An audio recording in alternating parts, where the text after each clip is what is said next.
Hey everybody, welcome back to the channel. My name's Mike and you're watching Triple T Acres. And in today's video, we're going to be going over this portable power station. This is made by the company JXWVU. They're pretty new on the market and there's tons of these things out there to choose from. So this video is going to be everything you need to know about this specific unit, and we're going to put this thing to the test.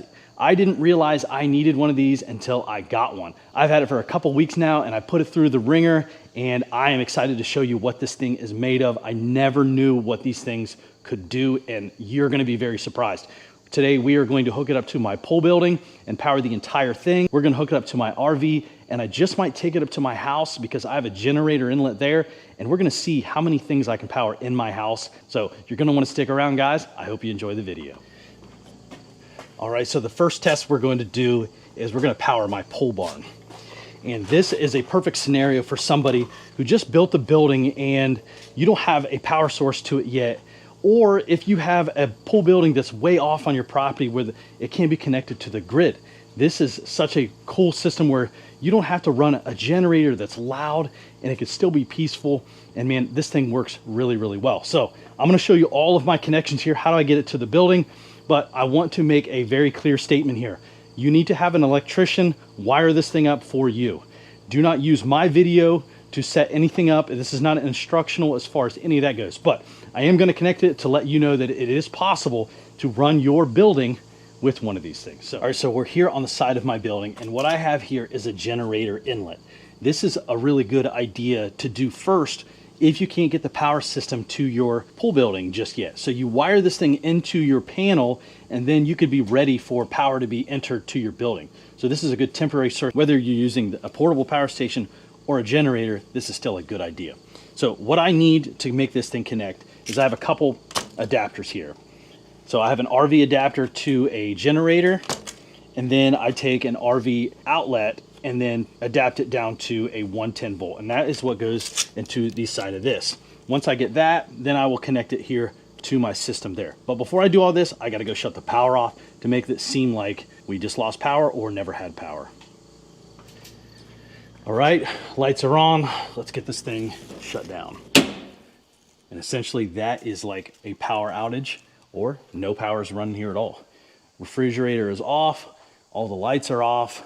This also makes it safe for me to connect this generator. You also notice that the pond aerator has kicked off. So let's get this thing connected and get the power back to our system here. We're gonna connect this to our extension cord. I would highly recommend using a high gauge extension cord. It also depends on how much power draw you're gonna have. Get this thing connected. So now our wire is connected. Next thing I'm gonna do is plug this into the side of the generator. The generator's not on just yet. Next thing I want to do is plug this into the generator input to the building. Power is off. There's no electric to this system. All right, we are plugged in, and now we turn our system on. Hold the on button, and that's going to turn my display on. We're at 100% charge, and this gives you a few displays here. This shows me how many watts are coming in. So if I plug it into the wall and I want to recharge this, it's going to tell me how much that is. If I connect a solar panel, it's going to tell me how much energy I'm getting off of the solar panels from the sun. And then lastly, it has the output. So it tells me how much pull is coming out of this. So now that the system is on, to get the power to go over here, I got to turn the AC on. Press that, and now it is sending electricity to the system. The only thing I got to do now is go turn it on at the panel. So let's go do that. All right, so we're over here at the panel, and I'm going to go ahead and shut all of the breakers off. So all of my breakers are off, and essentially this is now my new main. It's for my generator. Again, getting a licensed electrician, they're probably going to want to put something called a Generlock system that will prevent you from turning this one on and this one on at the same time to protect the system. But in my case right here, I'm not going to turn that on. So here we go. I'm going to turn the generator switch on. Now that allows the power to come into my building. And at this point, all I got to do is flip on the breakers that I want to be powered. So I'll go through all these outlets. I just heard the refrigerator kick on. It obviously cannot power my oven in here, so let's go see everything that's powered up. All right, so we heard the refrigerator kick on. Looks like we got some bush lights in there. It is on. We'll flip some light switches on. Lights are working good, and we'll kick this big ceiling fan on. Ceiling fan kicks on. So everything in this barn right now is powered. Now, with those portable power stations, it's within reason. I probably, without a doubt, could not fire up my air compressor. That is going to draw a lot of electricity, especially those startups. But for general use, if you need lights out to a building and to run some outlets, this thing works great. Let's go see how many watts this thing is pulling to run my lights, my fan, my refrigerator, and right now it's actually running the pond aeration system. All right, so that is pulling about 900 watts right now. Now this is a 2,500 watt capacity, so I have plenty of reserve to be able to run maybe a saw or charge some batteries or whatnot. So another thing about this portable power station is it has a 2,160 watt hour capacity. Now, if you're not familiar with watt hours, and I'm sure you've seen it on multiple things, I never understood it until I got this. What a watt hour is for every 1 watt that something uses, this thing will power it for that many hours. So 2,160 hours powering 1 watt. So to figure out how long you can power something, you take the total output and you take 2,160, which is the watt hours, and divide it by that number, and that will tell you how many hours this thing will power that system. It allows you to estimate how long you'll be able to power that system for. So keep that in mind whenever you're using any portable power station. All right, so we're pulling about 900 watts. Let's push this thing to the limits a little bit. Let's plug some lights in and get it as close as we can to that 2,500 watt capacity that this thing can actually power. Okay, so we have 2 of these work halogen lights. So let's turn these on. And there's 2. So we're running 2 of these lights, and let's go see how much power that's pulling up, and maybe we'll kick on a few more lights depending on how much power it's using. Now we're up to 1,570 watts. It sounds like the fan has kicked on to keep that battery cool, which these fans are here on the side, and I can actually feel the air blowing out of it. Also notice on the top of this, you can actually charge your phone on the top of that. You have a 12-volt connection here to charge things with, multiple USB-C connections, and regular USB connections there. Let's go kick on a couple more lights and see if we can get more out of this unit. All right, so we got those 2 lights on. Let's fire up a couple more of these. There's another one there. Let's go see how much wattage we're pulling now. All right, now we're pulling 2,100 watts off of this small unit here. Super impressive so far. Let's go add some more things to it. All right, so we've got all those lights on. My light's up there. Let's kick the fan back on. Fan is on, and let's turn the porch lights on. Let's see where we're at now. Still 2,100 watts. Let's shut the garage door. I know that's gonna pull some juice. So this is a 14 by 14 garage door that it is powering. And we'll go ahead and lift it too and see if it can use all of this power for this. All right, doors down, everything is being used. Let's see it lift that. Let's check how many watts we're pulling while it's lifting it. 2,300 watts. Okay, to sum up the power draw, we've got 4 large LED lights on the ceiling in my barn. We also have some lights under my loft area, and then under the porch, 4 lights. We've got a pond aeration system running, a refrigerator, an 8-foot ceiling fan, and then we have 4 halogen shop lights that are all pulling off of this battery powered unit. It's really amazing. If that doesn't impress you, I don't know what does when it comes to these sort of things. Now, this is really important to know. If you were running this thing off grid, or if you were trying to power something for a long period of time, you would be way more conservative. I'm obviously pushing this thing to the limits, and I took it up to 2,300 watts. It still has a little bit more in reserve. I was able to get it to go clear up to 2,600 watts the other day. So it's rated for 25. It actually gave me another 100 watts. So you can push it a little further than that, but I wouldn't recommend it. Man, how convenient would this be if you had a building that you didn't have power to it yet? This thing, it's still running right here, and it's not that loud. It's amazing. We don't have this loud generator that's running in the background that you got to yell over all the time. Another really nice thing about these things is you can take them inside your house. They're not going to be pushing off any of those dangerous chemicals like carbon monoxide. So you can take it inside your house, plug in your refrigerator, plug in your TV, plug in some lights if the power goes out. Another thing to think about is when your power goes out, when is it going out? It's usually going out with really bad weather. You got a hailstorm, an ice storm, high winds, snow, rain, you name it. And the last thing you want to do is go out and fire a generator up if you don't have one that's already connected to your house. So this is a super unique thing. But speaking of houses, let's go take this thing up with what battery I have left, hook it up to my house, and just plug in the essentials and see what I could do with my house. And then at the last thing, we'll hook up an RV and let you guys see that thing. So stick around, guys. We still got a lot more to cover. All right, we're in my house here, and I'm gonna hit the main breaker to simulate a power outage. Lights out. Let's go get the generator hooked up.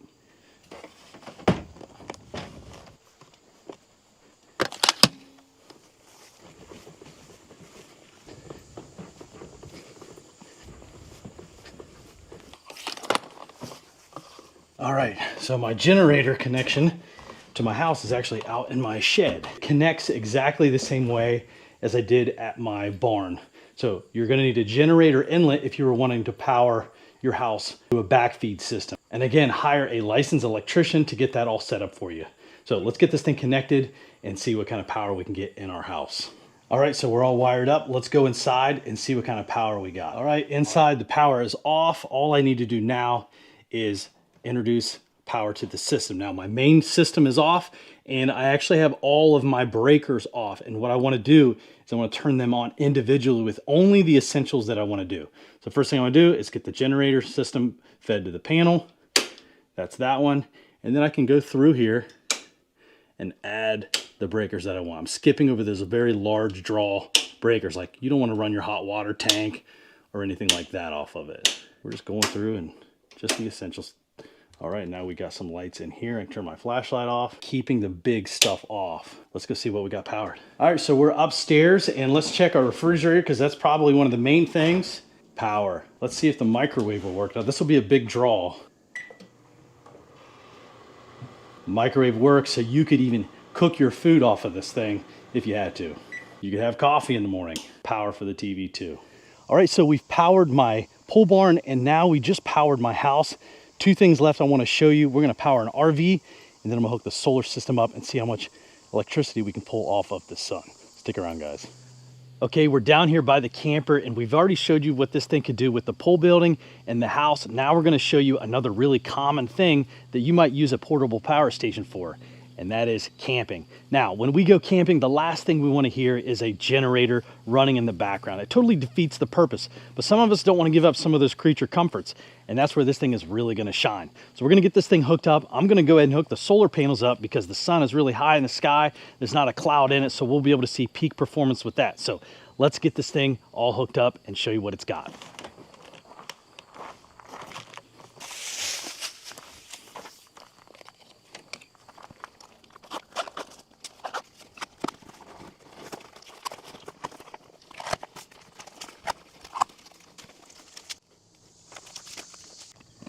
All right, check it out. There are the solar panels, and these have a max capacity of 400 watts combined. As you can see, I open them up like a briefcase, and underneath here, each one of those panels has a little kickstand built into the package. So you can fold this thing up, put it in the back of your truck, put it in the back of your car, and go off-grid. Super cool. Wires are built in, everything's already pre-wired. I had to purchase this wire separately on Amazon. So I'll put a link down in the description just so I can get the panels as far away from the solar generator as I could if I needed to get more light. We're plugged in over here, and I am currently pulling 290 watts off of the sun, and that is currently charging, as you can see, the battery up.